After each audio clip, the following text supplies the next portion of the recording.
Welcome to Hafa Hour, Guam Unfiltered. Ahoy! Ahoy!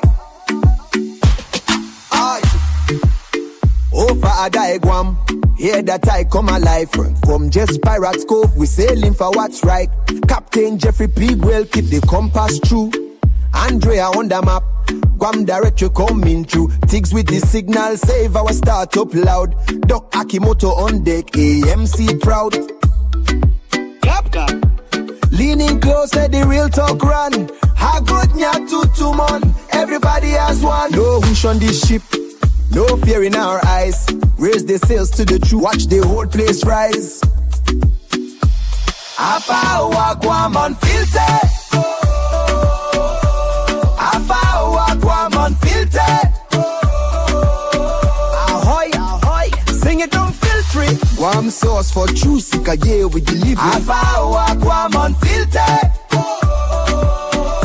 Everybody now, Guam Unfiltered. They do to Santa Rita, in Alohan too, Talo Fofo in the reading. This one's for you, Don Farrell in the room, Charlie Hermosa near. We ask real questions, make it crystal clear. Tenorio Calvo, Ada, Camacho names in the race. No banners on this deck, just truth to face. Independent pirate party, stand firm, stand tall. Continue to continue, answer the call. Clap, clap, lean in close, let the real talk run. Hagotnya tutumon, everybody has one. No hush on the ship, no fear in our eyes. Raise the sails to the truth, watch the whole place rise.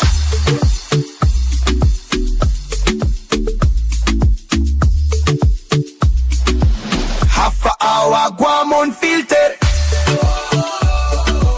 Hafa Hour, Guam Unfiltered. Ahoy, sing it, don't filter it. Guam sauce for true seekers, yeah, we deliver it. Guam Unfiltered. Everybody now, Unfiltered.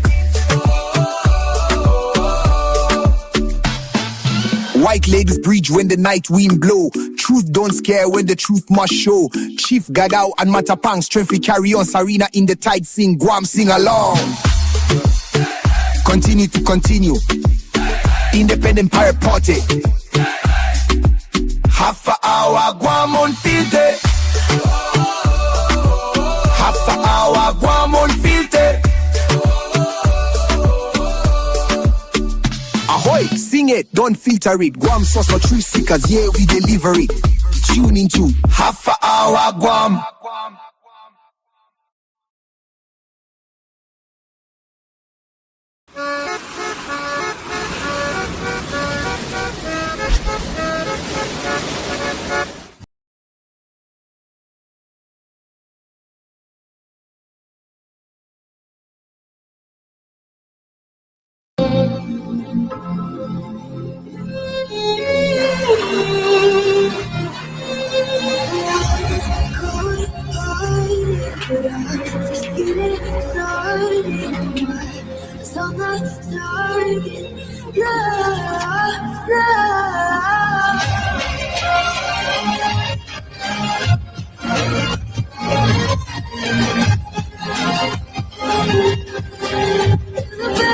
I'll make you proud, Grandma. Promise. That's better. Okay, we're done. The property limits. Sir, please wait here. I need you to stay by the car. Okay, I got it. Just tell me what happened. Has been breached. Confirmed reports of multiple attacks in the capital. Please, we're now in a state of alert.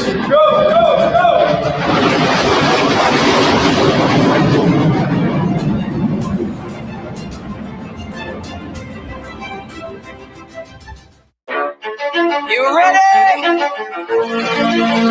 Let's go. Yeah. For those of you that want to know what we're all about, it's like this, y'all. It's your record. I cannot get it out in the mail tonight. Concentrated power of will, 5% pleasure, 50% pain, 100%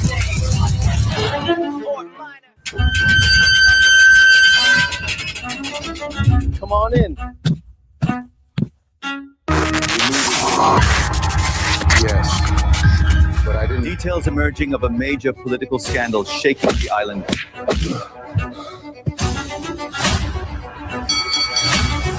but I didn't expect it here. Where else would it be?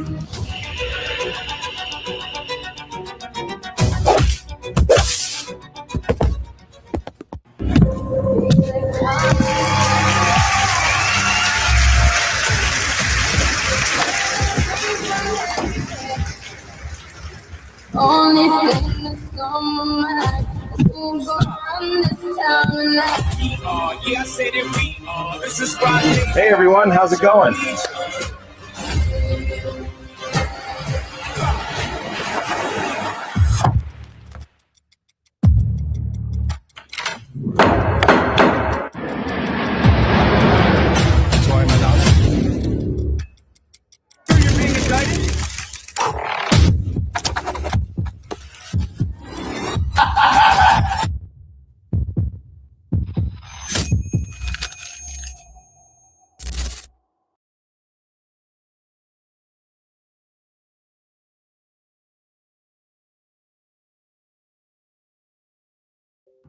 It took just 24 hours for us to lose control of the city. Tonight, Gotham's relying on emergencies.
A few moments later.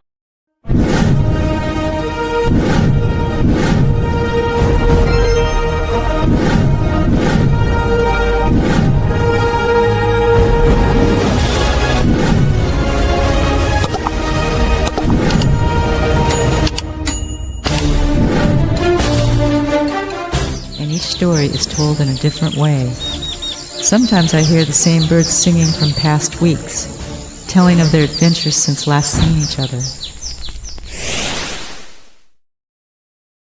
She's working story. Good morning, everybody. Welcome to Just Pirates Cove in beautiful Ipan Talafofo, Tocha, Guam, USA. Today we're on episode number 41, season 2. It's May 3rd, 2026. We got a great guest here, Jon Savares, aspiring to be senator, Charlie Hermosa, and Amber. So we'll start off. We haven't done this in a while, but we need to talk about Don Farrell and his book. So what do you got, Amber? We have 3 of Don Farrell's books. We have Liberation, Guam, A Brief History, and CBs and Superforts. So all of these books are on sale in the gift shop. We're running low on these. We have a lot of the Liberation, and I think we have a few of the CBs left, right? Yeah. So if you want to get a great gift or a great present for somebody, come down, buy one of these books. Don Farrell has having some medical problems. He's up in Tinian. He needs to go to the States for some heart surgery, and he has a GoFundMe. And anybody who would like to help him, please try to help him. Just look up Don Farrell under GoFundMe and you can help. Now, we've had cleanup all over Guam for the, what was the name of that storm? How do you say it? Sinlaku. I have a tough time with names, but I noticed that the biggest site for bringing all your waste and everything up to Oka Point is closing down. And I know the mayor here in Telefofo was helping because we took some household stuff up there recently. So we want to get the island cleaned up fast. Everybody please do your part. I saw Public Works working hard in East Agania, taking all the sand off the road from the waves that came up. The whole island had a huge surge from this storm. Even here on the beach, we measured 162 feet where the surge came up. But we lost a total of 6 ironwood trees that were taken out by the erosion, and we're hard at work building back. So John, tell us a little bit about yourself. And, well, you still got this? Yeah. Oh, okay. Hang on. Amber's got some more here. So we have women's V-neck tie-dye shirts. We have different colors. That's a V-neck, ladies with a skull and crossbone. Then we have the Guam signpost. This is one of our new designs. We have this in long sleeves, tank tops, adult sizes and kid sizes. You sold a lot of those? We have. And then another one of our new designs, Wanted. Pirate Wanted. With a skull and crossbones center front. This is all the flags that the guy made up. We even got a flag for Pirates Cove here. Beautiful. And right now, our raincoats are 30% off. So these are heavy duty rubber raincoats, 30% off. Rainy season is always coming, so come down and check it out. Nice bed. And we have our Mo Gold honey. Mo Gold, the most delicious golden honey you're ever going to experience. We still have quite a bit of that in stock, and we'll be harvesting again this month, I think, from what Chris told me. So be looking forward to a new batch, and then we'll have the bigger containers and a lot more for you. How about hot sauce? Hot sauce. We got plenty of different hot sauces, 5 different types. 6 different types. Made in Edgewater, Florida. Delicious. Come down and check it out. Okay? Bye. Bye, Amber. Have a good day. Want to slide down? Come on over. Uh-oh. Oh, no. Got a cozy little group here of 3 today so far. About to get We don't know if the doc is coming or not, right? I think You might be traveling. have one, yeah. Yeah. Okay, so John, have you run for senator before? Yes, ran in 2022, previously ran Democrat. This year I'm actually running Republican. For personal reasons, right? When I look at the way that the parties are set up, I decided that I would align more on the Republican side versus running once again on the Democratic side. So But let's have John tell people about Oh, who he is Yeah. first. Yeah, tell us about yourself. So, my name is My name is Jonathan Savares. John, I've been for my whole life. Jonathan is what my mom called me. My grandparents called me. When I'm in trouble at church, that's what the priest, when I was an altar server, called me. I come from the village of Derito. I was medically retired. Yes, we have a huge population. I was medically retired in 2013 from the U.S. Army. And when I retired, I came home because I was in bad shape. I wasn't the healthiest person. I was on a cane for 10 years. I was going through a bunch of medical issues. And I said, my wife was pregnant at the time. And I said, we decided it's best for us to come home. It's better to be around family when I was going through my medical issues, despite, and that was a trade-off for care, right? And this is why we need to really look at the healthcare system here and what we can do to build up and get people healthier versus waiting till and be a little more proactive about our healthcare, because I see what that leads to, and what has led to me and my recovery over the years. I'm a father of 2. I have 2 daughters, married to my wife Kathleen Pastrana Savares, who is from originally from Saipan. And then now her family has, just like many other people from our brothers and sisters in the CNMI who we're constantly praying for, because we still have family out there who are going through it. You know, still we have family who's lost their roofs, their house, and we constantly pray for the recovery of Saipan and our brothers and sisters in the CNMI, because we have family. We have my wife and her siblings, that's their roots, right? They're from there. They migrated from the Philippines. Their parents migrated from the Philippines to Saipan, and then they created homes. So we still have a lot of family. They have a lot of family who are there, and we pray for them. My mom was the former mayor of Delito for 20 years as mayor, 4 years as vice. My great grandfather was the former commissioner of Vicente San Agustin Beneventi, more commonly known today, Beneventi Middle School, is named after my great grandfather. So I come from a line of public servants, right? Ground people, municipal workers, and people who are striving to do better just at the village level, because that's where the people are.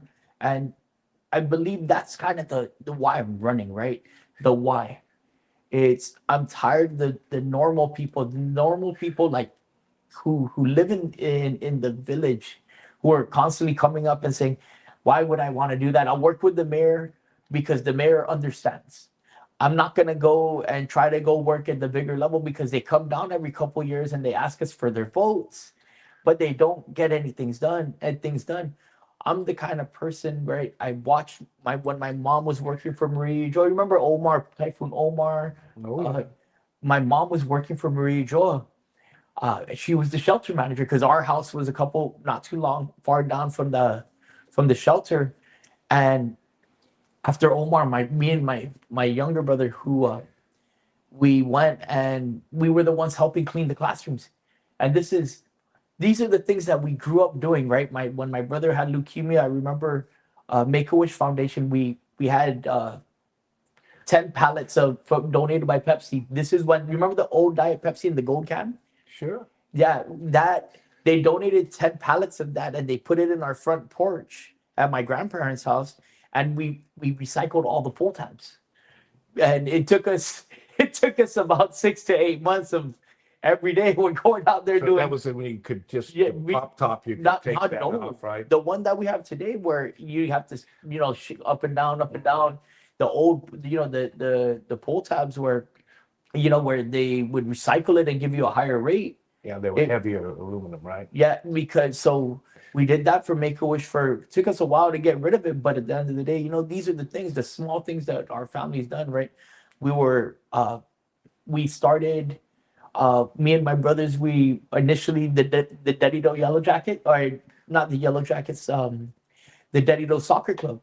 It started at South Finnegayan with 4 families until what it is today. That was Coach Pascual. Me and my brothers were part of some the very first teams that were coming out of that Delito 4-H. We used to work out of be a part of the 4-H club. These are the things that the community doesn't have. The things for the kids. The things for the kids to go out right after school, instead of worrying, oh yes, we understand education is important, but there has to be a community component that attached to these things. And the government in Guam used to have so many community components that were attached to schools and Department of Youth Affairs. It was really about the youth affairs versus the disciplinary actions, right? Not just a summer program. We constantly had things that were going on. These are the things that are, I believe, are lacking nowadays. We used to camp out. I grew up camping out at Ritidian Point and Naruna before what it is today, right? Where the wildlife refuge, you can't even camp there anymore. And those are the things that I miss about our island, right? There was at the municipal level, when we empower our municipalities and empower our mayors, our community really strives. When we provide the resources for the municipal levels for our mayors to get to their people and push it out into the different schools, especially in places like Delito, Jigo, the larger villages, right? Where it's so vast spread. A lot of times I hear a lot of politicians say, we're going to go push for another vice mayor. And I say, it's not about having more leaders or more elected officials where we're going to pay them a higher rate. It's about having more people to handle these community projects, to handle the cleanup in the village. And that's what we had before. We had a lot of Indians, not a lot of chiefs. And that's what makes Guam so great is we took care of the people at the ground level, right? And we stopped really worrying about that, and we started we forgot what made Guam such a strong place, a good place, a great place to live. And that's the background I come from, right? The church. I was an altar server for 12 years. I was the little boy who ran around when my brother was going through his chemotherapy in Hawaii. I was porkside with my grandma and my grandpa, and my grandma counted money on Sunday nights, and I was the altar server, 6 years old at 6 o'clock mass, and I was at church all day because my grandma still had to come back at the end of the day because she was counting money at night, and so I'm leaving at 9 o'clock at night because our family had other dynamics, right? And I grew up in the village, that old school village feel that. Yes, I grew up in the largest village where it's not as prevalently seen because we're so spread out. Because you live on the other side of the village, right, Charlie? But you don't see that old school connection that Derrida has that's right there tied into the old village. I mean, you have to drive through it. Yeah. And I would encourage everybody to take a drive through because, it's by crossing a street, it's like two sides, two different worlds. So. But John, one of the things, and I will say to the public, I'm very supportive of John. He is one candidate that I would put my backing on to get in. And the reason why I say this is because when you have, take the opportunity to talk to him, he's almost like Steve. He's got a lot of knowledge, you just got to pull it all together, right? Because based on, you just got to keep him on track, but, because he can just tell you the whole dynamics, history, and everything else. But you're a straight shooter. You straight talk. You have the one thing also is you grew up in that environment where your mom. I met your mom in one of the storm relief efforts at one of the schools, and she was hauling around food, and I mean she was making things happen. She was making things work, and I think that's what I feel is lacking right now across the board because. We're waiting for things to happen. And if we don't take the action and if we're not doers, we're going to get exactly what we have right now. And so I think that good background on your side. But the one thing that I did want to ask you was, something that could relay into, why you're running for the 39th is, you see Derrida is a good example of it has amazing potentials because like we have these pockets of just beauty, not only down here, Jeff, down here you drive it, it's amazing. I love it when days like this. The South. Yeah, the South. Why wouldn't you want? But Derrida could also be, and I'm just using our village as an example of, an opportunity where people can really come together and make it really beautiful. We have a lot of land up there, but how do you see Guam? Like, how do you see, from your perspective, getting into the 39th? Obviously, you talked about going back to the way things used to be. Those are the things that we need to keep on the radar, but we don't, we learn from the past. That's right. But we have to drive the vision of what we want Guam to look like. So, getting into the 39th, what is your vision? What are you looking at what's your vision of what Guam? do you want to do? Yes. First and foremost, one of the first things we need to do is address the needs at the municipal level.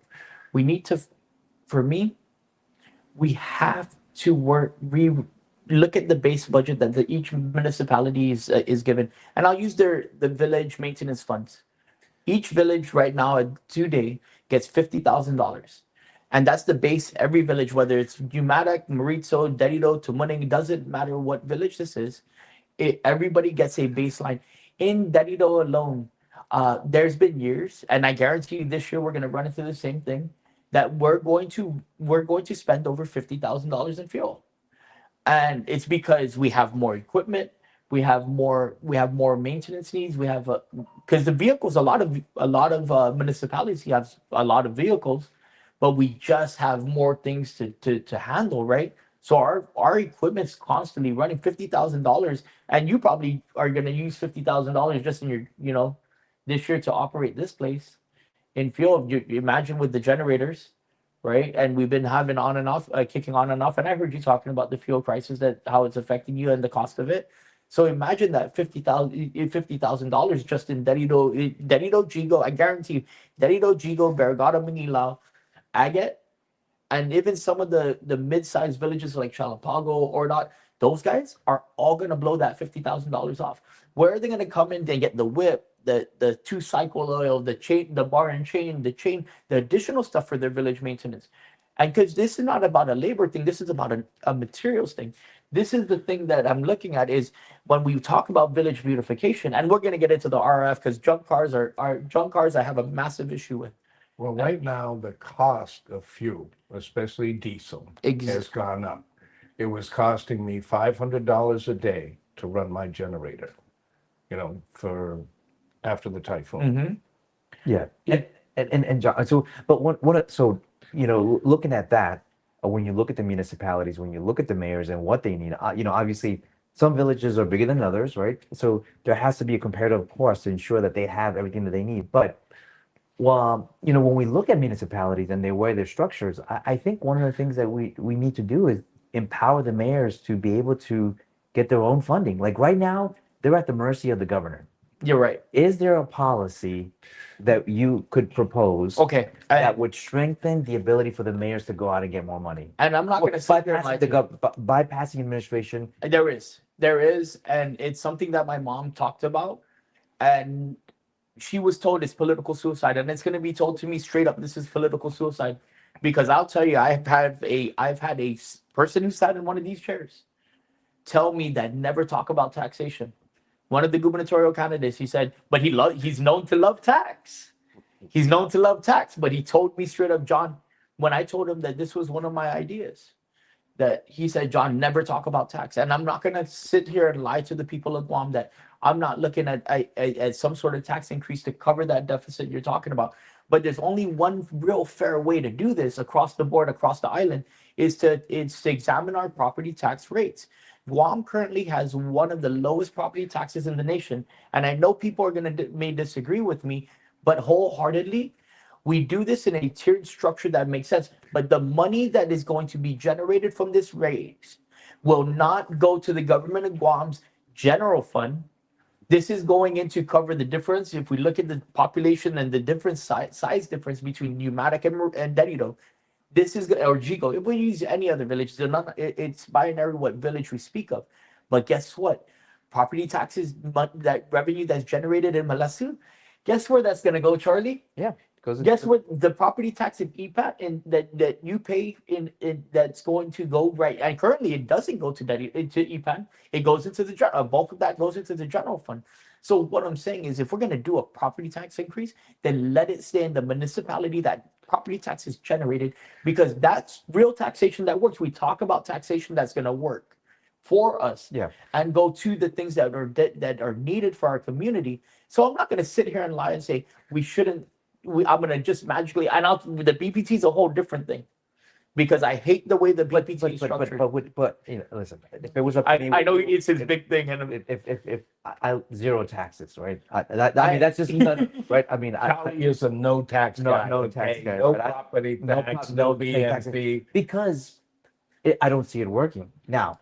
If you say that you will put policy where we can actually see my dollar working, I don't have a problem. If I give you a dollar and you show me, not you. I mean, you're going to create the policy. You're not going to be. But if the policy is structured, because the other thing, an interesting conversation that I had this week a lot is that there is a lot of policies, great ideas. You're going to introduce great ideas. But the functionality of these policies working is where these issues are. One of the conversations that I had was with the procurement process. And I went and looked at it. I looked at the procurement process. And let me tell you, we have a very good procurement process. But the mechanism for it to work was never introduced. So introducing policy, right? You introduce a policy, tax is going to work. But you're not going to be the one making sure that the funding is. So all I'm saying is, if I don't have a problem paying taxes if I see the money working.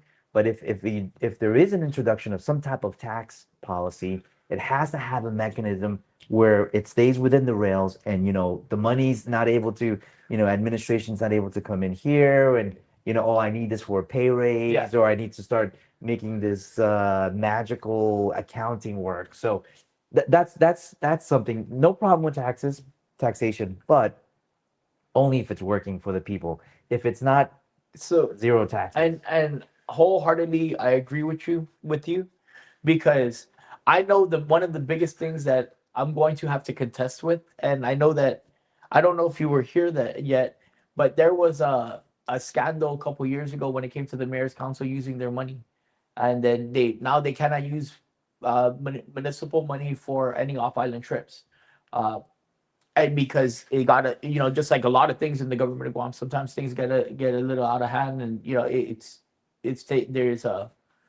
things get taken out of proportion, or it gets a little wild. Even flying first class. Oh well, yeah, that's big money right there. I can tell you that I think that if a government employee is flying anywhere, that mileage should be automatically donated back into, and I think it is.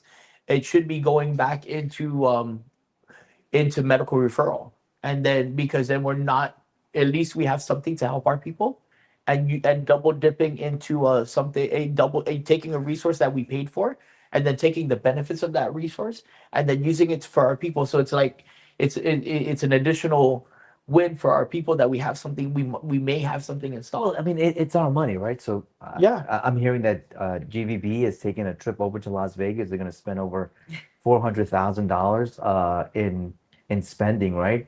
And so what is the return?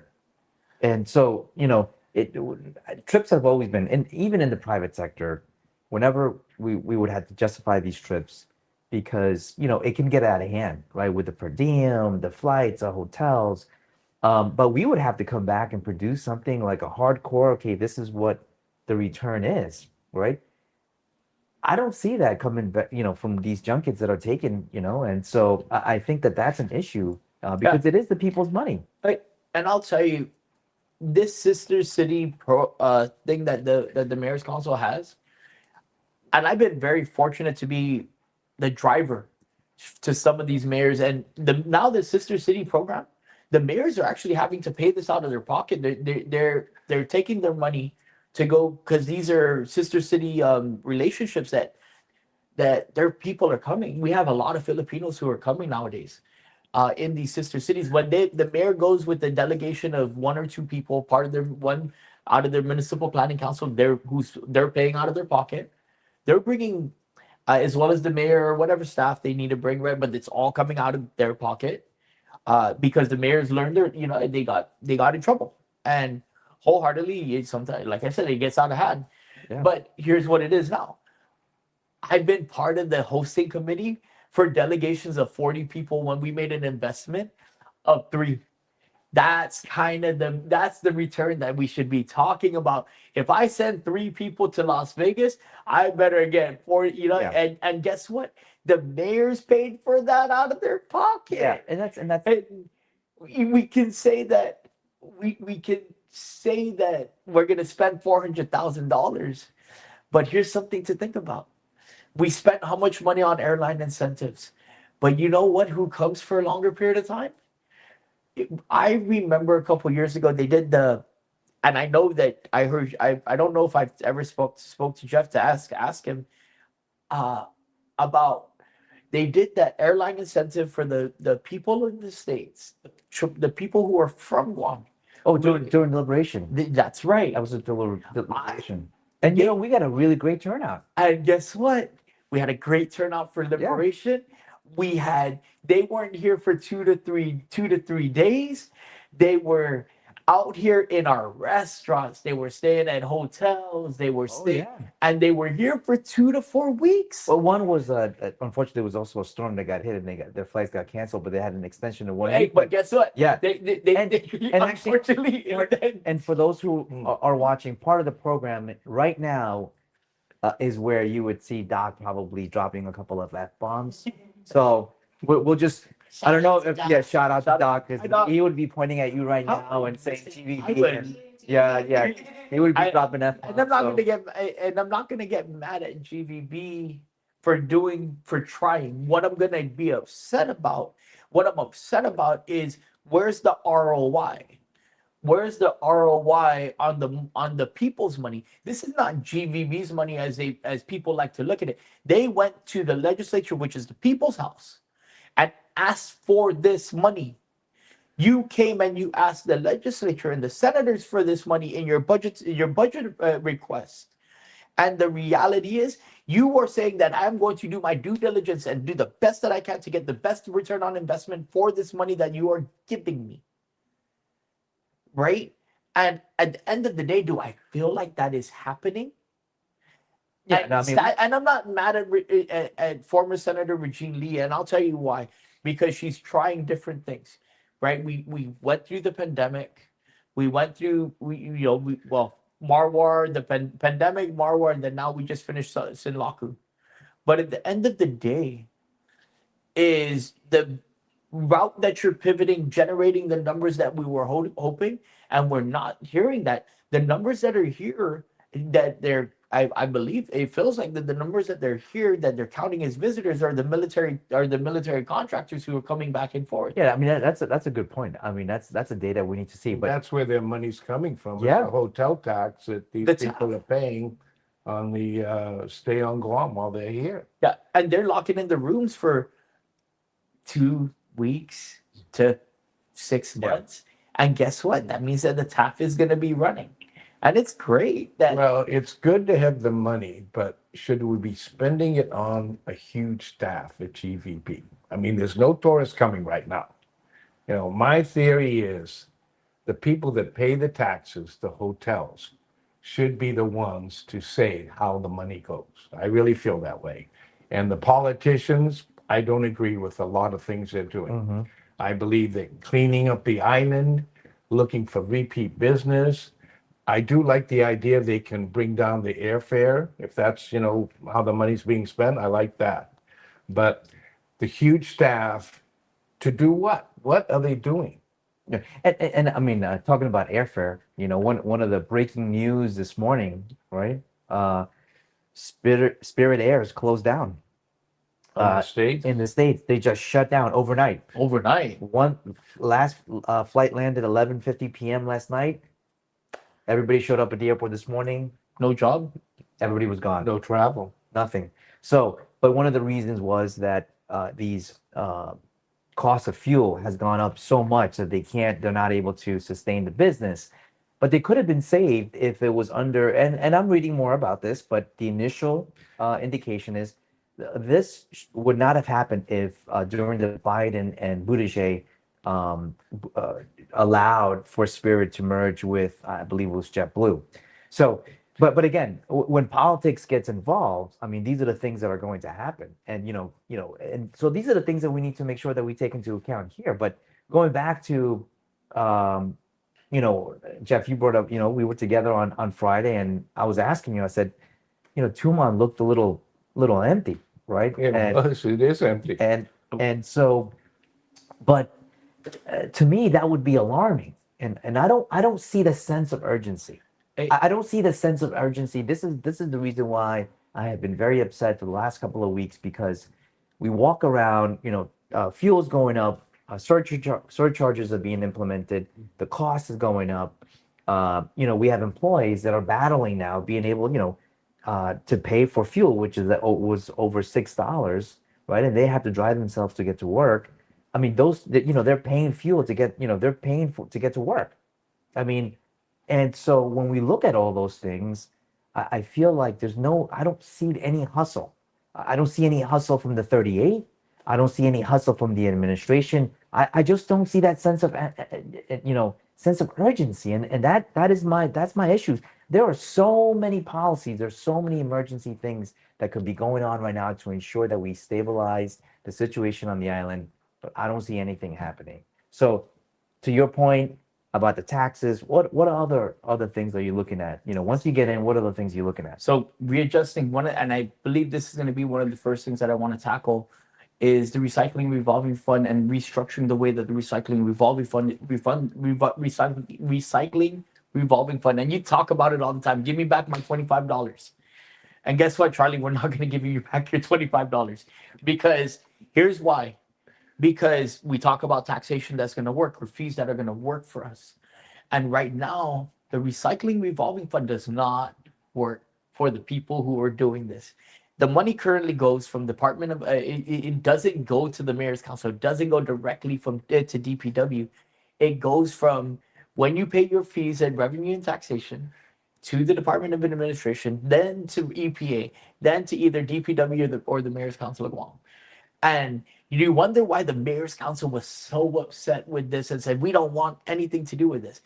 It's because the people who were holding the money, the people who are holding your money, your $25 and Jeff's $25. Actually, it's more like you have two cars. Yeah, no. You all got 6. You got, so you're 300, dude, what is that? 25, that's what, 250, $300. Yeah, something like, 150, whatever, 150. So whatever the number is, right? I got a math guy. His name is Alex Duenas. I wish he was with me. Please vote for him too. Yes. So, if we look at that money that you are paying and Jeff's paying, this is your money alone between the three of us up here. We could have removed one junk car just with that money. And the reality is, by the time it comes down to us, right, and goes to the ground, it goes from so many hands. And I'm not going to make accusations, but the more people who touch money, right, the more people have to be paid administrative costs. Administrative fees have to be taken out. That money is going to get diluted over the time when it makes no sense to me. If the Department of Administration is the one who handles the money and DPW and the Mayor's Council are the ones that are really the ones cleaning it up, then why, I understand EPA should come out, but we already paid EPA inspectors. We have these guys on the books. They're getting paid from so many other places. They have federal funding that's supposed to help protect the environment. That taxation is not there to pay EPA or to go to EPA. It's there so we can remove the junk, the white goods. Well, right now, yeah, the white goods are important too, but let's talk about cars. Oh, let's talk about cars. I saw where Moracle was hired by the government to process and recycle or whatever they're going to do, right? And I think it said it's going to cost $400 a car, right? Something like that. That's ridiculous. To me, we should set up a big warehouse or whatever facility, take in the cars, take them apart, take the things that are useful, and if we can't use it, send it to the Philippines or whatever. But we should take the main bulk of that and not ship it away. We should make a reef out of it.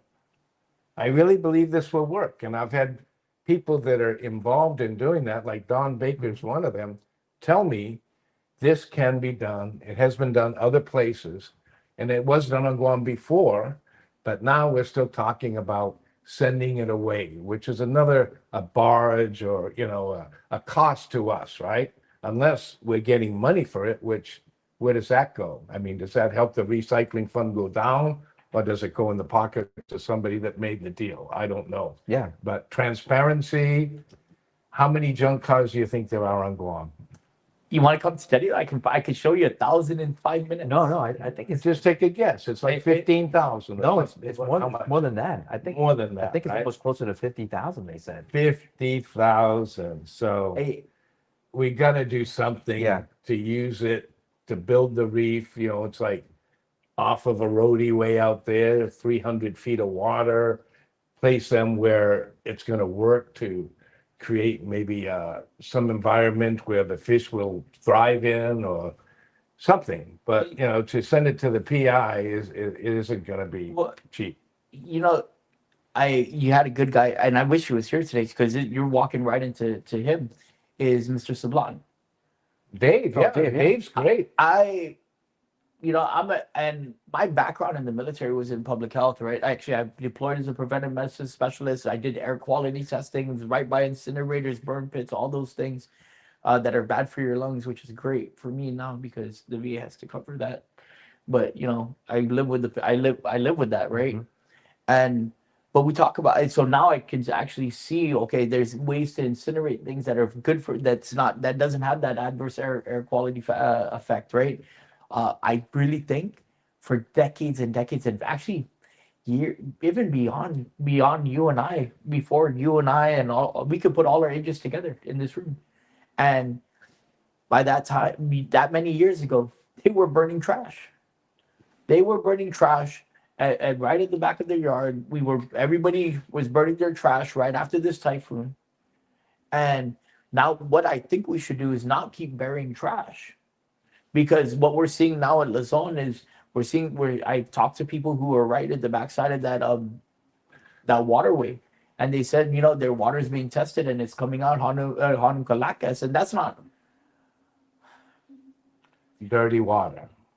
Yeah. Hanum Calakas. And from my background in the military deals with water. Water is life. Water is life. And if we cannot protect our waterways and our fresh water supplies, then we are going to fail our people for on our island. And that is probably one of the most disrupting things, because we talk about the junk car issue.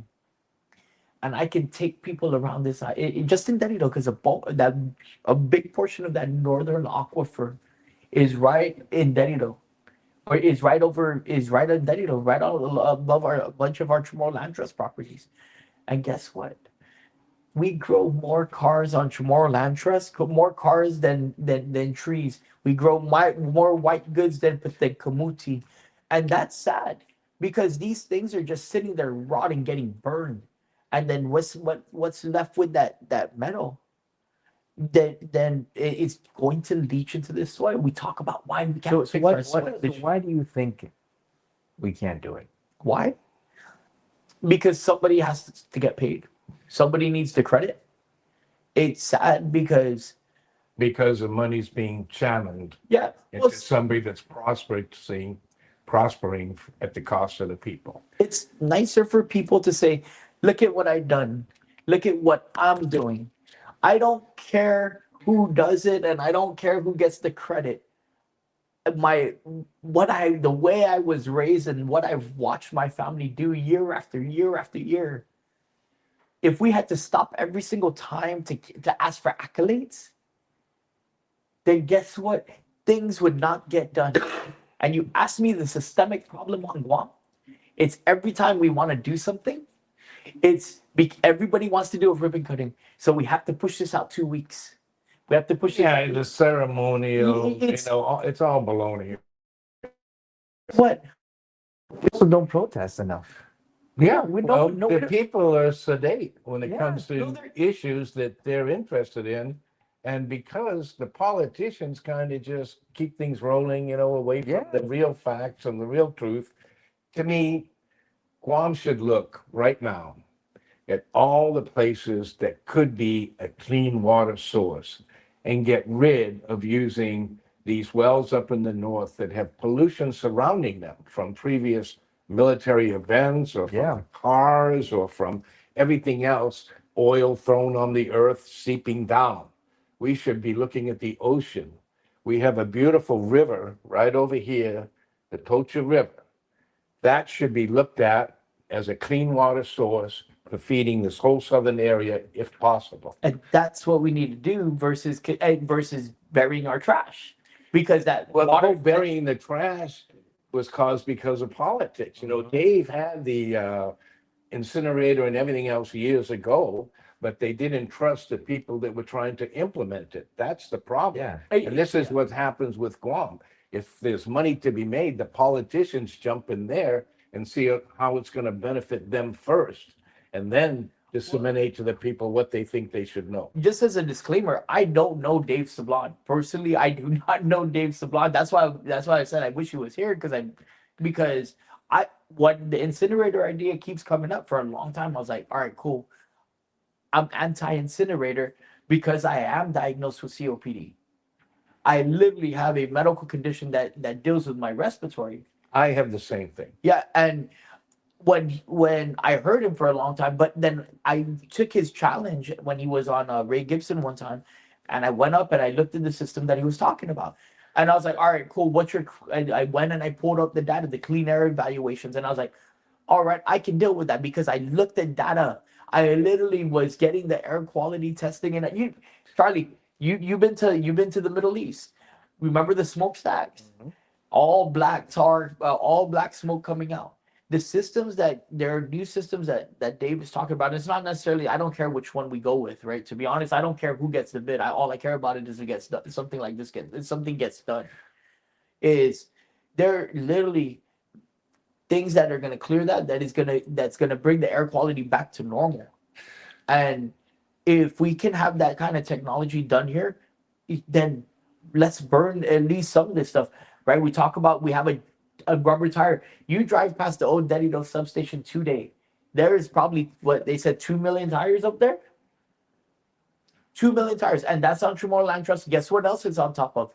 It's on top of the Northern Aquifer, right?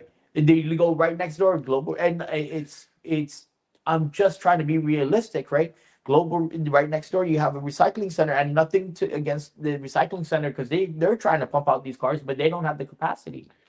Well, right? Nothing has been done efficiently and scientifically. Even the tires, these people that are storing the tires, they catch fire. And when that place catches fire, that is some real pollution.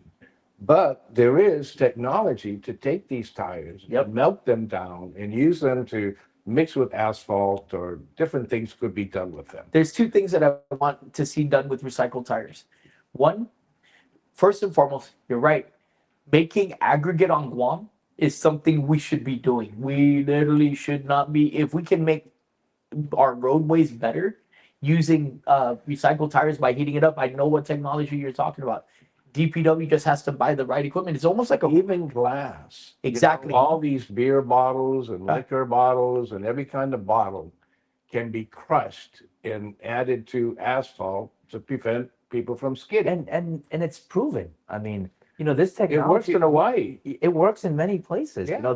These technologies that we're talking about, but for some reason, Our politicians don't want to deal with it. That's why. Yeah, they can't see a for benefit. some reason they don't. Not going for it, right?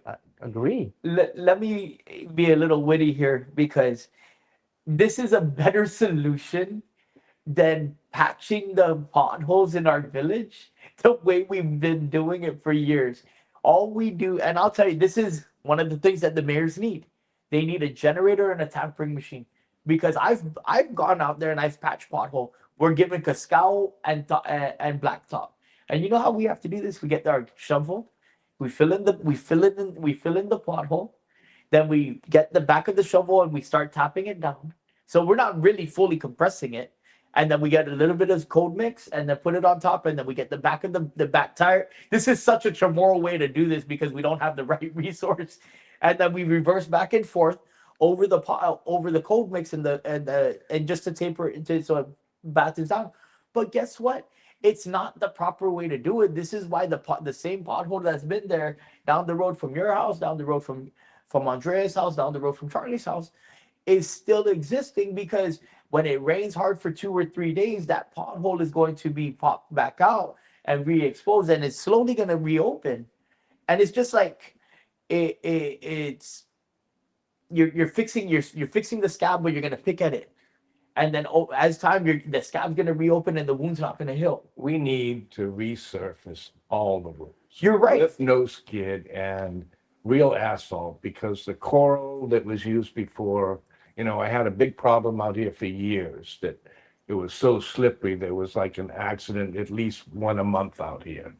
And eventually they changed it after politicians got involved and found the funding. And that needs to be done all over Guam. And the military will pay for this. The military has the money, and this is a tip of the spear, to spend on Guam. They have it. But they don't trust our government. They really don't. On how we spend money, how we've shown them in the past we resent them, or how we deal with, things that should be good for everybody. The military, Charlie and I are trying to get the military to vote here and be part of our community because they have to live here. A lot of them love living here. When we were doing our campaigning, I met a lot of people here in Telefofo that are in the military on the submarines and stuff, and they love Guam. They want to vote here. But I'll tell you, our politicians are what we got to work on. That's why we got to get guys like you with new ideas to tell us and then actually do them once you get there. Yeah, that's the critical part, you know. Do as you say.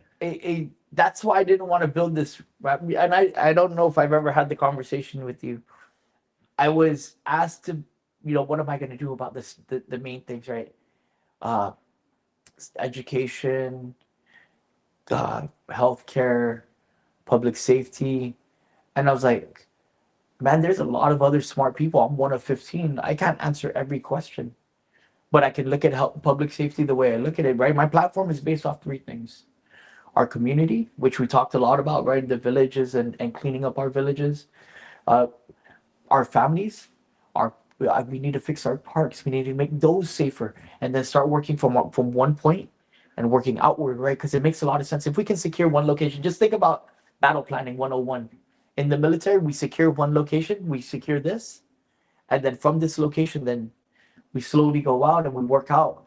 We're doing it already. We built the battle plan with all the neighborhood watch programs, right? But now we need to get our parks safe because I'll tell you, I coach basketball for one of the middle schools. I'm one of the assistant coaches. I'm not the main coach. I'm not that good of a basketball player. And yeah, so I'm not trying to be that guy. But when I'm out there, I got to make sure that those kids are safe. And I'll tell you, we have people who are unfortunately who are without homes or who are drinking in our parks. And these are drug and alcohol free zones. We need our police and our if we look at public safety, let's start where the people are. Do you think that all the parks should be alcohol free? I do. Well, I think that if you're going to do something and have a party down there or a concert, then you got to rent. If you're going to go to EPAL today or to the EPAM park down here, right? You have to get a permit for the rental if you're going to do a big party. Mm-hmm. So you work with the mayor and you say, hey, look, we're going to have alcohol. Is it okay? We can work with the mayors to actually get a different permit so they can host alcohol. But it's the person who's signing up and adopting and doing the reservation for the pavilion, because we have to have some sort of liability because we're now creating something that's in the parks, right? Where we're asking our normal people who use this on a regular basis, hey, this is not for alcohol consumption. This is not for drug consumption. I believe that when you rent the park for your pavilion or whatever, we don't need alcohol. Because what I believe in, sure, a lot of people are nice, civilized drinkers. But then if you get other people next to you that aren't nice, civilized drinkers, that could ruin your party. Here at EPAM Public Beach, which I have been exposed to for my last 50 years almost of running Pirates Cove, the people over there getting drunk, they don't clean up their trash. They don't care. They really don't. And I think that that's public property and drinking should be just not allowed. And if, like you say, get a permit because you have a concert or something like that, where you have security and you control the situation, fine, then there can be alcohol. This public park here at EPAM, GVB should spend the money and fix the restrooms and fix everything there and make it bulletproof and let everybody use it that wants to use it. All of the parks, I think they should do that with their money.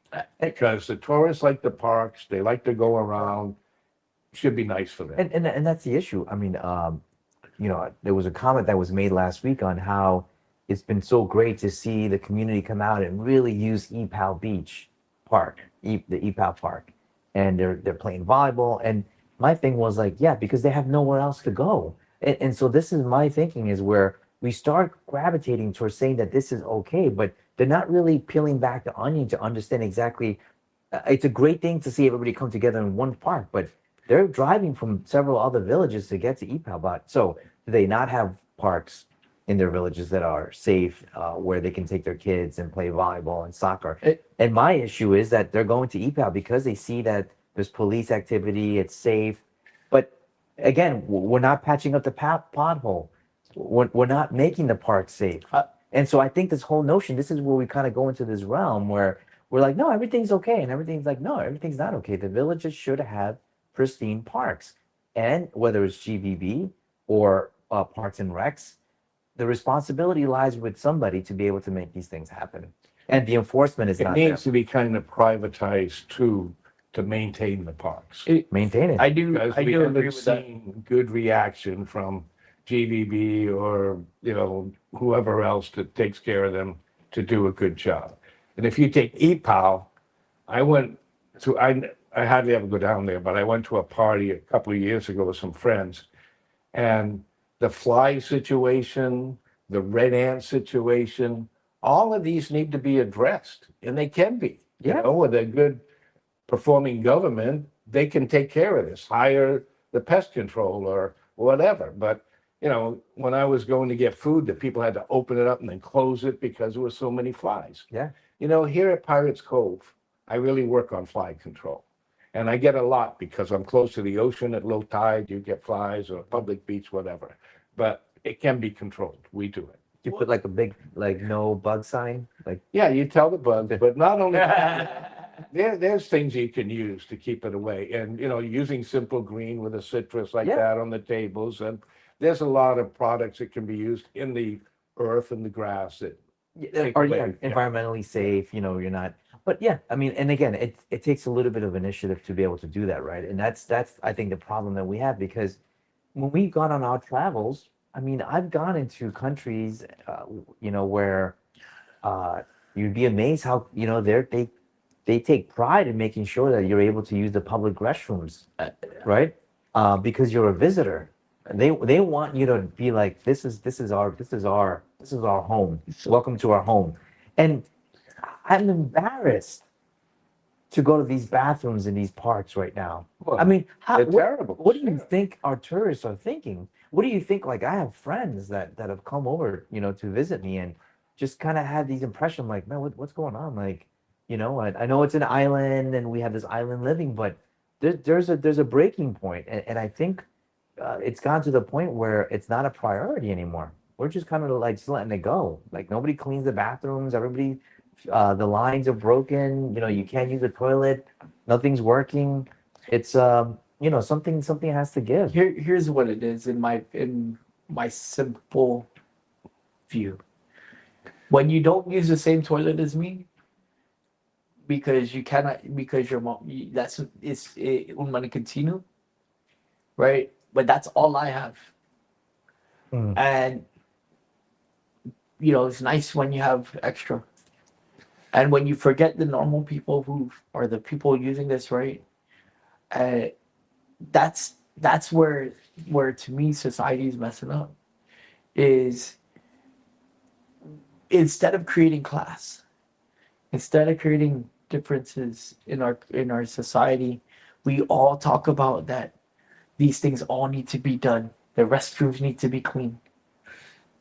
It's such the simple things that can be accomplished are the ones neglected. The simple things that can make somebody's quality of life, that pothole, that restroom, are the ones that are being neglected. And we talk about beaches that are neglected. Sadly, Derrida has a beach. We do. And most of our beach area in Derrida is actually military. What about Tangeesan? Except for Tangeesan. And so we have one beach that is accessible. That used to be a beautiful beach. When GPA used to be the ones to run that. Well, even the power plant there. Yeah. You know, what are we doing? Yeah, I mean, my father worked at that power plant, On that by one the way, and it specifically? was a good running plant at the time.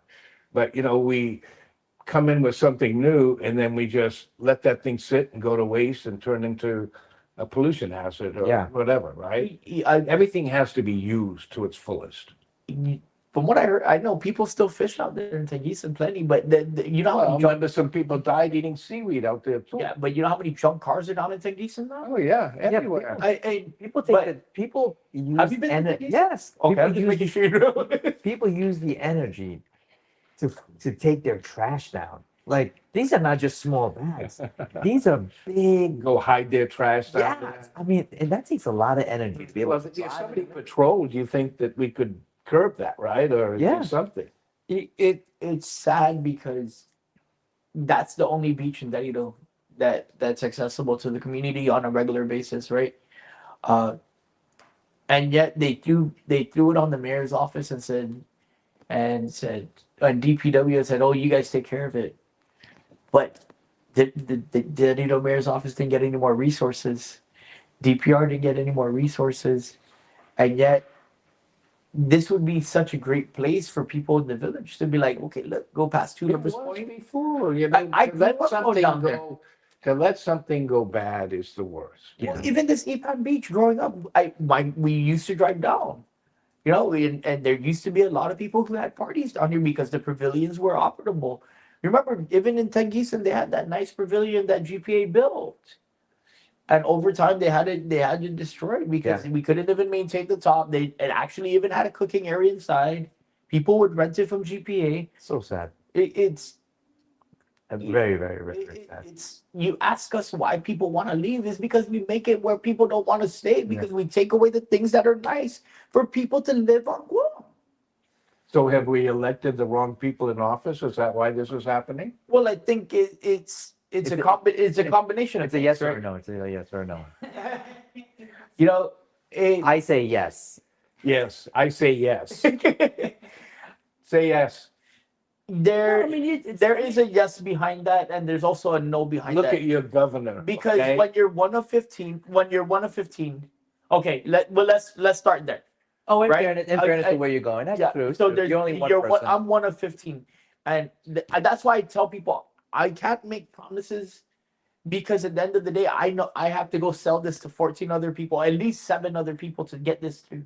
I know what I'm up against. That's why the things that I talk about, I'm ready for I'm telling these guys who are getting elected, if I'm fortunate enough to get elected, I'm telling you straight up, this is what I'm chasing.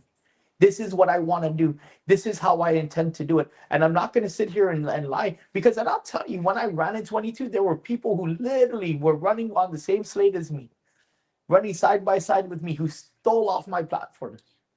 And Ty Mamalo, you know who you are. You know, there's a lot of people in the comments. Oh, there are?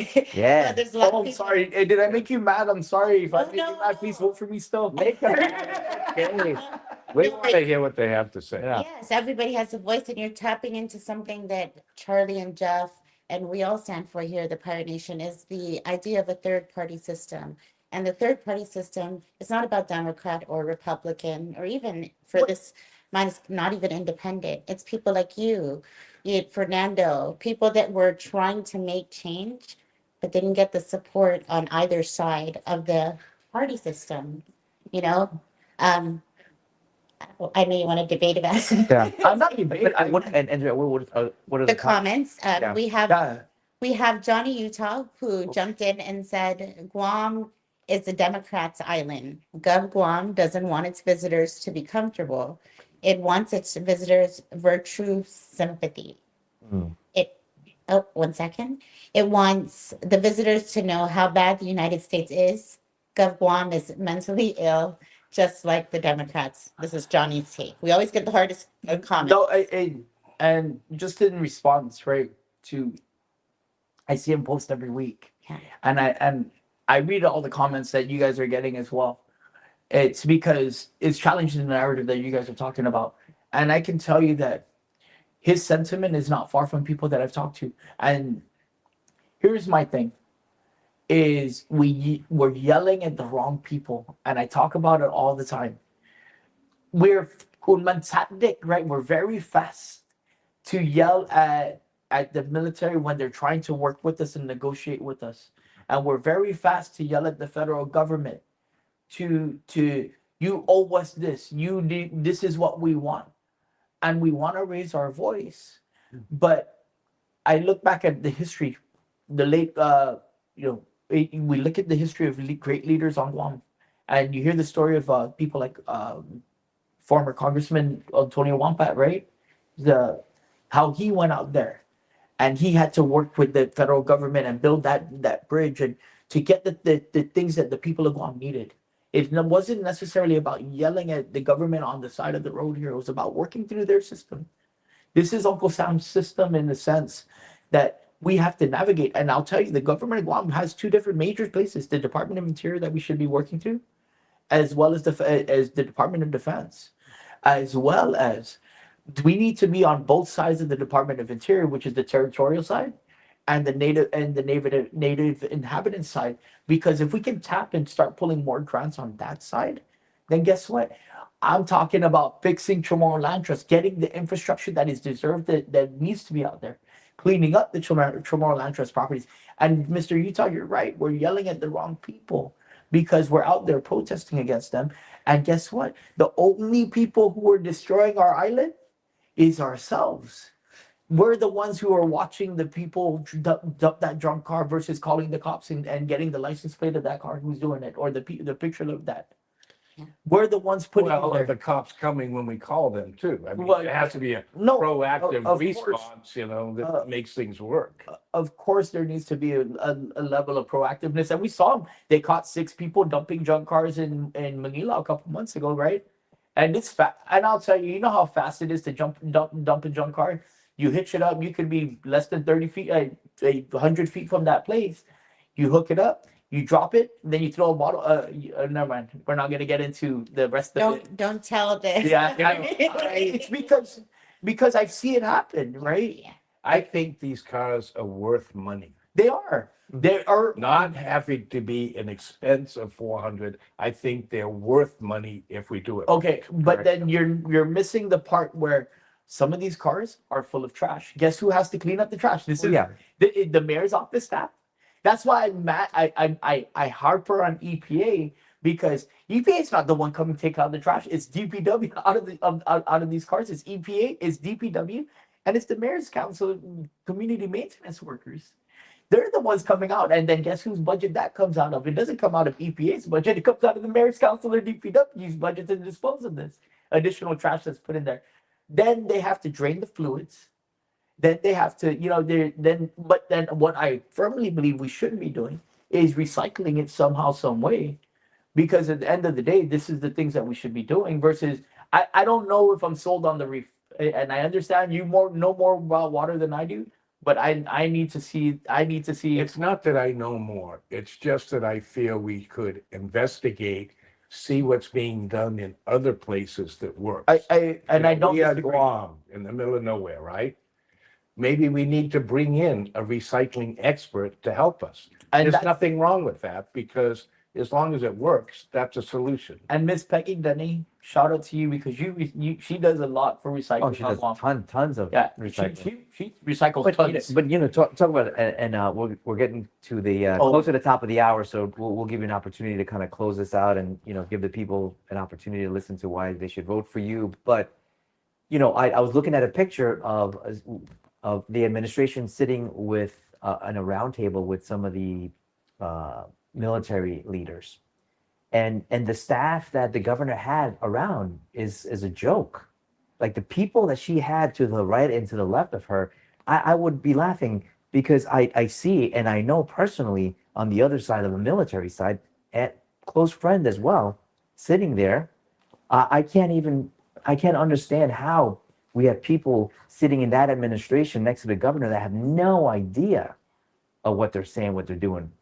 And it's really unfortunate. I looked at that picture and I started laughing. They showed me the picture and I said, look who's around this, the governor, right? Her staff right there have no idea. And then look who they're dealing with on the opposite, admirals, generals. Yeah. They're making a joke. They laugh at the staff that the governor has, at the chief of staff. They laugh at them. I think Trust the me. military and the feds know that it's a big problem to deal with the government here. It is. That's one thing you and I are going to change. Right? No, absolutely. And that's the other thing, that I know that we talked about getting the money for the cranes, but let me just tell you, inside sources that I personally have in DC that dealt with the program say otherwise, because we would have gotten the money a long time ago if it wasn't for the Port Authority and Rory and the administration creating this other roadblocks and trying to do their own thing on how they're able to achieve the money. So Trying yes, to benefit from it somehow, guaranteed, right? Probably, What's for absolutely. me?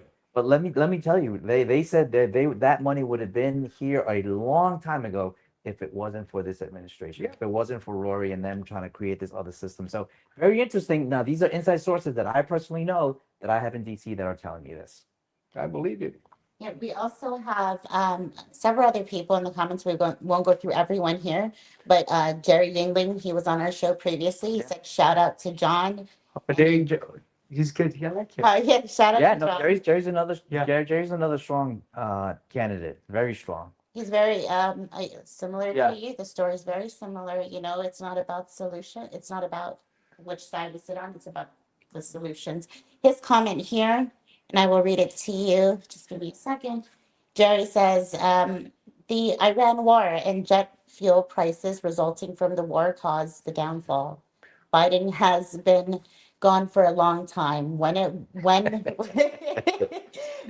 will it be the GOP's economy and quit blaming others in the past? Right, guys? I know we have a bunch of Republicans. No, when they leave, Jerry, when they leave, it's their economy. Okay. No, but no, I mean, and I get it. I mean, and then again, those are sound bites that we use and that the president has used, and absolutely, there has to be a level of responsibility with the current administration. Absolutely, Jerry, completely agree with you. But there's also, I mean, you can't fully blame, similar to what we do here, right? Similar to what we look at the governor and say, you know, the governor inherited certain things, you know, from rolling administrations that, you know, she couldn't control. So completely agree with Jerry on his comment. Absolutely. So just to and Jerry, and I support Jerry as well. He's a very strong candidate. I do. Can I just add one thing? Because coming after my president real quick, our president, because he's the president of all our people of the United States. President Trump. Who also recently reportedly offered a bailout to Spirit Airlines. Correct. So, but here's one thing that Guam can really avail of. He has a rural healthcare initiative. And my mom, shout out to my mother, former Mayor Savares, because my mom is still on that the community health center board. And she's pushing. We just got a doctor here in Iran, an internal medicine, that brings healthcare closer to Iran. And guess what? The people of Iran, I guess, I understand.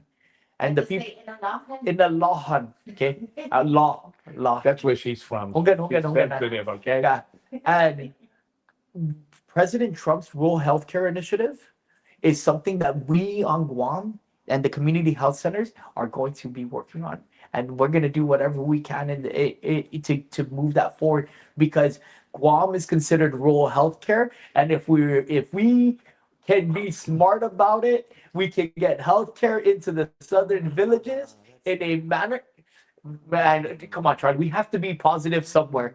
I'm looking at but I'm looking at how can we get healthcare closer to the people, because it's about preventative healthcare. Dr. Akamoto, shout out to him. I miss him. I wish he was here to drop a couple F-bombs, because that's the standard operating procedure around here. But yeah, I do think that I wanted to make sure I touch my healthcare, but also we talk about Mr. Yingling, and hopefully we can work on that when we both get in, Uncle Jerry. Yeah. But no, so you know, final comments before we play the game. But I turn it over to you, John. Just kind of close your appeal to the people on why they should choose you. You know, and vote for you.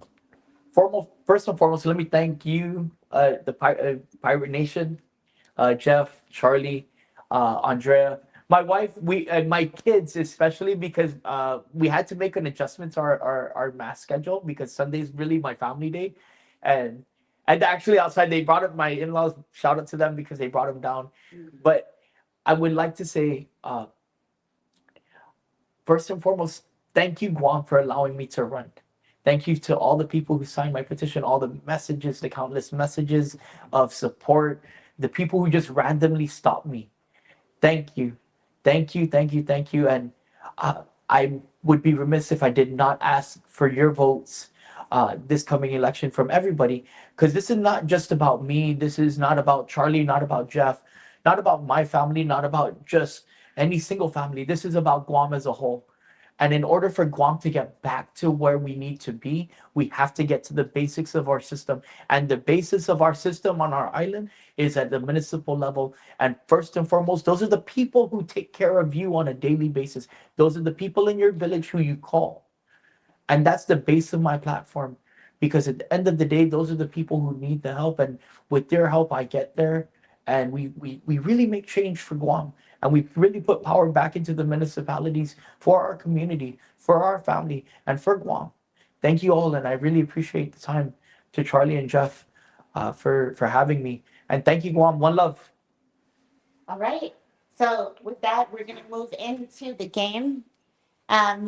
Everybody's opinion counts. Everybody's voice matters. And what we're going to do is everyone who's watching, you can go to hafahour.com to play along with us. The game is very simple. You give a +1 or -1 to the gubernatorial candidates. Sort those out. I don't know which. Currently. So what you'll do is go to hafahour.com and you just give a +1 or -1. You can play along with us right now. Jeff, Charlie, and John will give us their +1s and minus for the week, and it will help all the voters understand the power of voting, but also how to think about who you vote for and why. And we can start with Charlie. John, you'll go last. So, sure. Charlie. Okay. So my +1 for this week is for Jeff and I. We officially filed on Friday, but there may be a twister to this journey. So you got to stay tuned. There'll be more comments, more information coming out about our filing process, and so stay tuned about new information. But it's Jeff and I gets my +1 for this week. My -1 for this week is going to be Blas and Okada. And the reason why I say this is because I'm concerned about the speaker's decision to be pro for the 3238, which is giving out EPOW point back to the Paris family. Very concerning about that, very concerning. And he was very adamant saying that he will be supporting the bill, which kind of goes against everything that we've been talking about. So it's the people's money, the people's property. Now it's going back to the Paris family, or at least this is the intent. So I'm concerned because the speaker has done some great things, but I'm concerned about making that decision. So this one could probably take me away from the support. So he gets my -1 for this week. Okay, Jeff, John, you go last. Jeff. Okay. My +1 for me and Charlie, because like he says, we still have obstacles to go through, but we're not going to stop. We're going to continue, and we're going to make Guam the best place you ever lived. My -1, I'm with him because I listened to Blas talk about his full support for giving the land back to the Paris family. Mm-hmm. And I think that's a step backwards. And a lot of people think that there's coercion involved and there's a lot of tainted things involved. And he should probably not say anything, then come out and say, all that money's going to be wasted that was paid already. Okay, John. So I watched the show from the beginning, so I know my -1 is to Marcel Camacho. Is he even running? Well, hold on. Here's my thing. Oh, he took the safe route. John took the safe route. John took the safe route. Here's my rationale. Is one, you came out with fire and fury from the beginning. You said it was gonna be make MEGA, make our island great again, and and how are you gonna make our island great again when you didn't even pick up a packet? Did he pick up a packet? I don't think so. No. So he didn't pick up a packet, but he made a bunch of noise about it. It makes me sad because I want more people to run. I would have even loved to see him run in the Republican slate, because at the end of the day, if he's willing to run for governor, he's willing to run for. You should be really willing to serve if you were there to really serve the people, then you should have at least made an effort to do something.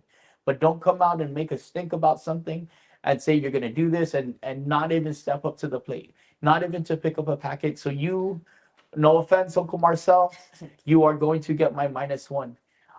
And it isn't the safe bet. That's a safe one. But we'll let it go. We'll let it go. It is a game. It is a game. We had that one to get hit with this now.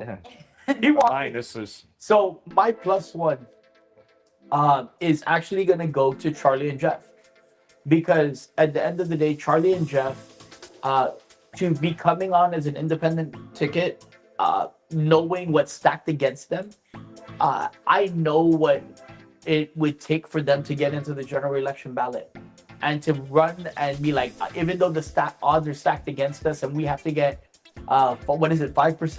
20%? 5,000 votes maybe. Yeah, 20% of the total voter population to come out and vote on the independent ticket and not vote for a single senatorial, not vote for a single gubernatorial, congressional ticket, and take away from that them exercising their right. I think it's a brave move. It's a big, bold move. And I'm hoping that all that your election politics can get resolved and we can see you guys on the ballot, because I just firmly believe that we need to have more options.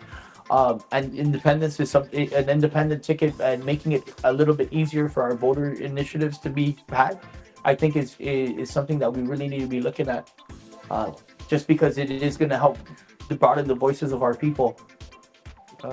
Okay, and I just want to throw out there, Jeff and Charlie, I think this week was a very taxing week for not just you guys, but for everyone that threw their ticket in.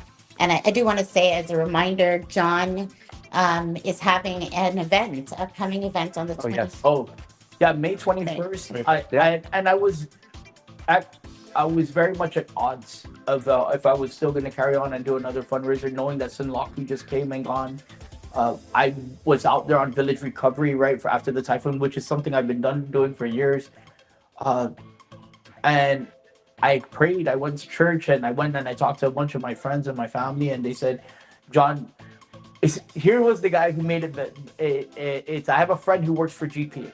He's a line guy. And he said, Jon, run your fundraiser because we're already at 100% power. And I said, if my friend at GPA is saying we're recovered, then I'm okay with it, right? So May 21st at Good Times in Tumaning, that's a Thursday, 6 p.m., $20. I'm not trying to do, I don't have friends who can really afford the big ticket, so I do $20 fundraisers, purely because if my friends can't come, then I'm not, you know what I mean? It's for everybody. And that's going to get you $20 yeah, a drink, and then of course we'll have raffles. I think I'm going to do a band this time. My wife said we're not going to do a band. And then a DJ may work, right? DJ? No, Good Times. Will you have an MC? Yes, of course. And my MC, I'm very privileged. My normal MC is Real Joe Cruz. Shout out to the Real Joe Cruz. You had his counterpart, his boss in here last week, Ray Gibson. So Real Joe's the one that usually does my MCing.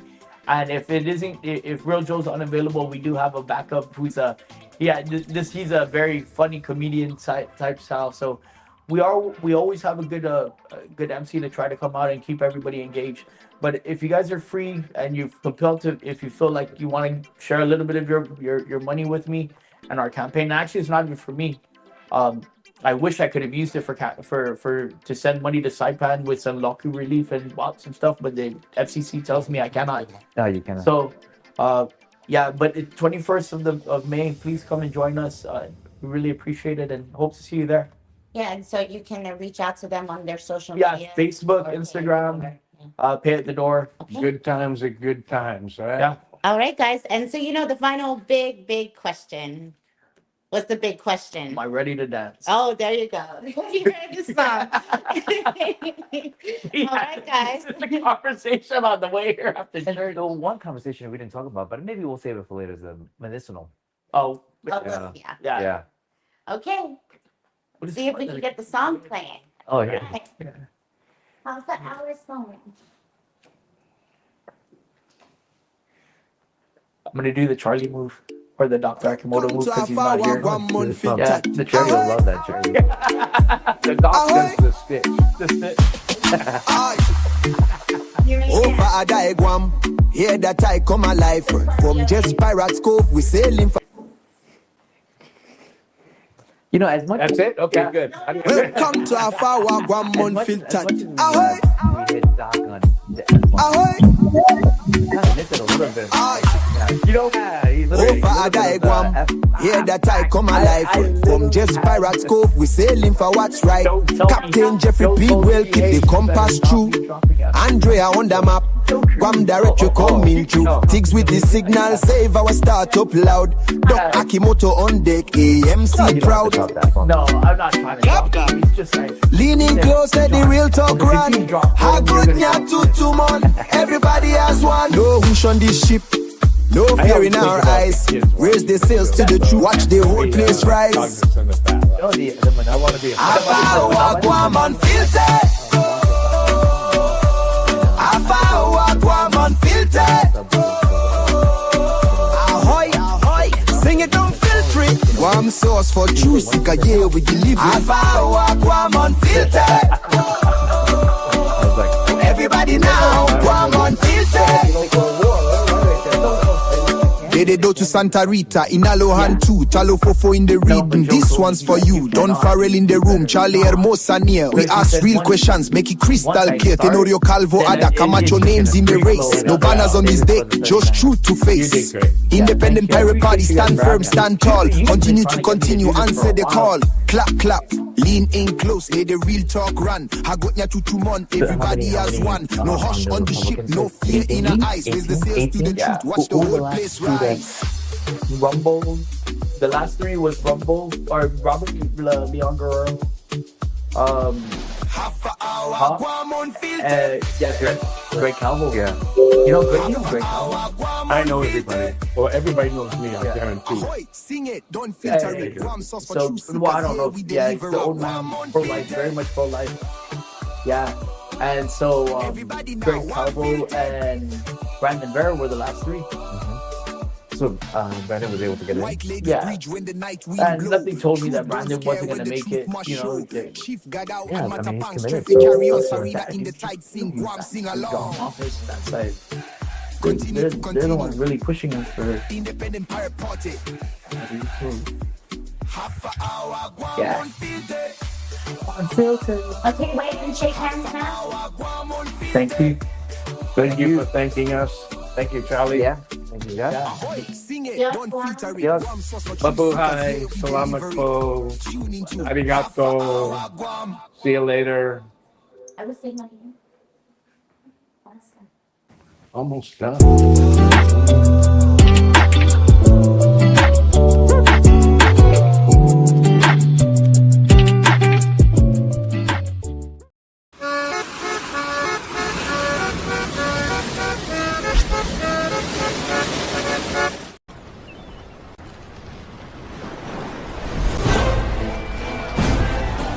Time to go.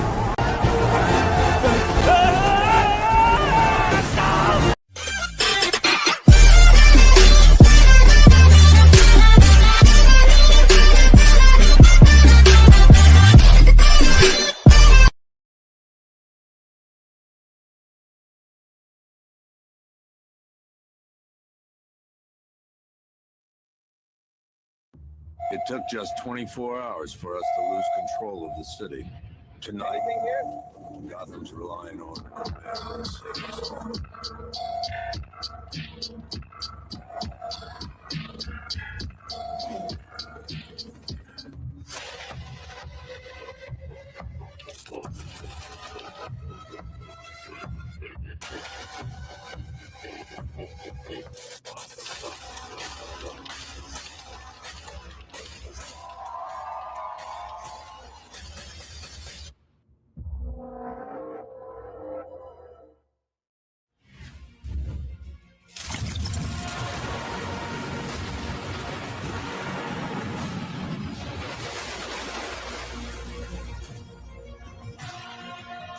Take a deep breath. Can you tell me exactly what happened? We were outside the outlets when someone tried to...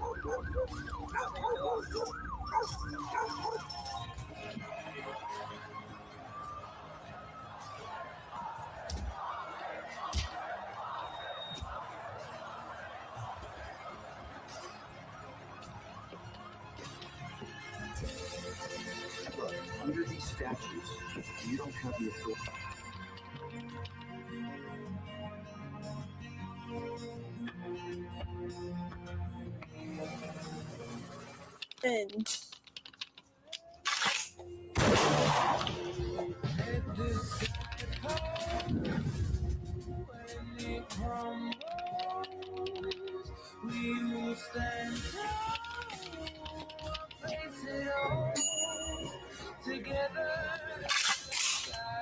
Responsible gun ownership is the law.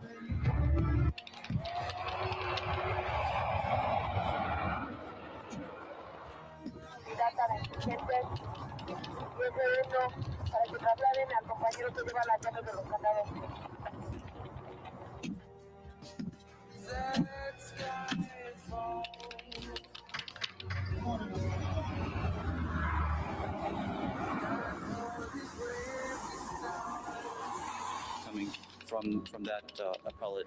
Now, Before they realize what we know. I understand the.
I'll make you proud, Grandma. Promise. That's better. Okay, we're done. For proper defense.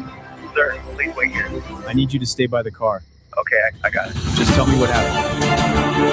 Has been breached. Confirmed reports of multiple attacks in the capital. Please, we're now in a state of alert.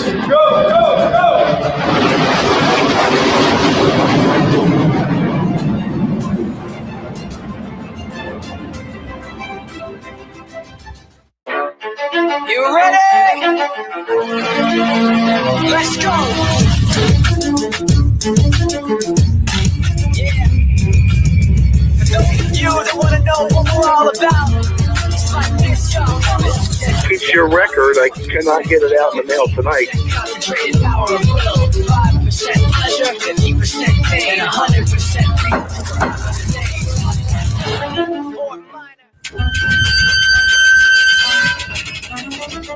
Come on in. Yes, but I didn't. Details emerging of a major political scandal shaking the island.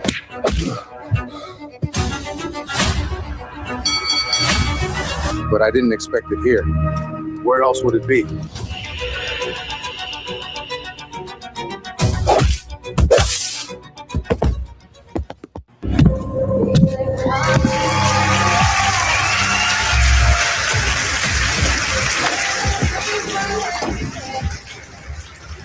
Only thing that's on my mind is who's gonna run this town tonight. Yeah, I said it, we are. This is Friday. Hey everyone, how's it going?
story is told in a different way. Sometimes I hear the same birds singing from past weeks, telling of their adventures since last seeing each other.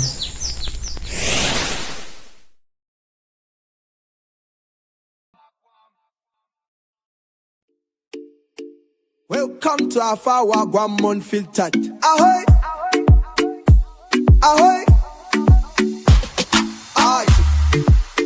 Oh, for a die Guam, here that I come alive. From just Pirates Cove, we sailing for what's right. Captain Jeffrey Pigwell keep the compass true. Andrea on the map, Guam directory coming through. Tigs with the signal, save our startup loud. Doc Akimoto on deck, AMC proud. Clap, clap.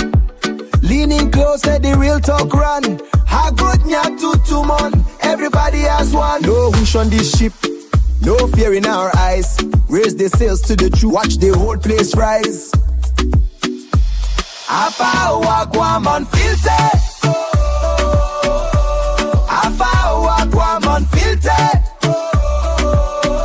Ahoy, ahoy, sing it unfiltered. Guam sauce for true seeker, yeah, we deliver. Hafa Hour, Guam Unfiltered. Everybody now, Guam Unfiltered. They do to Santa Rita, in Alohan too, Talo Fofo in the reading. This one's for you, Don Farrell in the room, Charlie Hermosa near. We ask real questions, make it crystal clear. Tenorio Calvo Ada, Camacho names in the race. No banners on this deck, just truth to face. Independent pirate party, stand firm, stand tall. Continue to continue, answer the call. Clap, clap, lean in close, let the real talk run. Hagotnya to month, everybody has one. No hush on the ship, no fear in our eyes. Raise the sails to the truth, watch the whole place rise.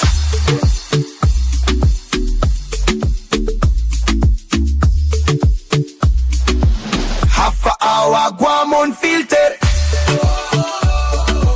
Hafa Hour, Guam Unfiltered. Ahoy, sing it, don't filter it. Guam sauce for true seekers, yeah, we deliver it. Guam Unfiltered. Everybody now, Unfiltered.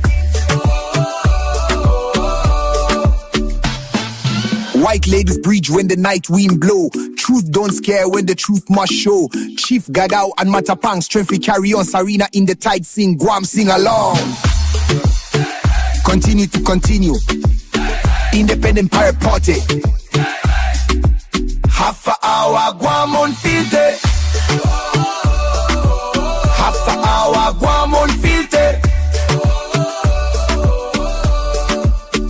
Ahoy, sing it, don't filter it. Guam sauce for true seekers, yeah, we deliver it.